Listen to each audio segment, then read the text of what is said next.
হ্যাঁ, আমি এটা বুঝতাম না। আমিও সেম আপনাদের মতো সে ভুলটাই করতাম। পজিটিভ চিন্তা শুরু করলাম, আর এতদিন হয়ে গেল, কেন আমার এই মাথা ব্যথা যাচ্ছে না, কেন আমার এই শারীরিক সমস্যাগুলো যাচ্ছে না। আসলে কিন্তু না, আপনি যখন মাথার মধ্যে সেট করলাম, আমি এগুলো সব কিছু নিয়ে চলবো, দেখি না কি হয়।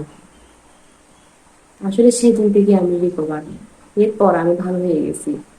এখনো আমার মাঝে মধ্যে অনেক সিমটম দেখা দেয়, হুট করে দেখবেন অনেকদিন আমার মাথাটা ঘুরতেছে।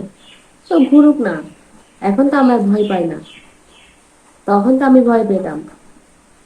তখন আমি এটা অনেক বেশি বড় একটা রোগ হয়ে গেল না, কি হয়ে যাবে, আমি হয়তো মরে গেলাম, এইসব ভাবতাম। এখন তো আমি আর এটা নিয়ে ভয় পাই না। এখন আমি মনে করি তো হয়েছে কি হয়েছে, তার কিছুক্ষণ পর তো ভালোই হয়ে যাবে। সেজন্য সে সিমটম থেকে আমার অন্য সিমটমে যায় না। এই অ্যাংজাইটিতে আপনি যদি একটা সিমটম নিয়ে ভয় পান, আবার অ্যাংজাইটি আপনাকে আর অন্য একটা সিমটম দিবে। মনে করেন আপনার মাথা ব্যথা করতেছে, আপনি ভাবলেন আমার মাথাটা ব্যথা করতেছে কেন, আমি কি মরে যাব, এটা কি আমার মরে যাবার লক্ষণ। তখন দেখবেন আপনার সে মাথা ব্যথা থেকে পেটে ব্যথায় চলে যাবে। আবার আপনি যদি সে পেটে ব্যথা নিয়ে চিন্তা করতে যান, সে ব্যথা থেকে আপনার বুকে ব্যথায় চলে যাবে। এটাই হচ্ছে অ্যাংজাইটির একটা নিয়ম। এই অ্যাংজাইটি হচ্ছে এরকমই, ভাবতে ভাবতে সে আপনাকে কোথায় নিয়ে যাবে আপনি বুঝতেও পারবেন না।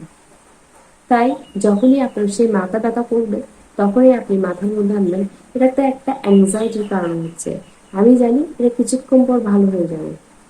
এটাই মাথার মধ্যে আপনি সেট করে রাখবেন, তখন দেখবেন এটা আস্তে আস্তে কমে গেছে। আর যে চিন্তাগুলো আমাদের হয়, এই যে মনে করুন কেউ মারা গেছে, শোনার সাথে সাথে বুক ধড়ফড়, তো মানে বুক ধড়ফড়টা করতেছে, ঠিক আছে, সেখানে আপনি পজিটিভটা দেন। আমি তো আবার অন্য ভিডিওতে বলেছি যে আপনি কিভাবে পজিটিভটা শুরু করবেন। যখন কেউ মারা গেছে শুনবেন, তখন আপনার মাথার মধ্যে তো চলতে থাকে, হয়তো আমিও মারা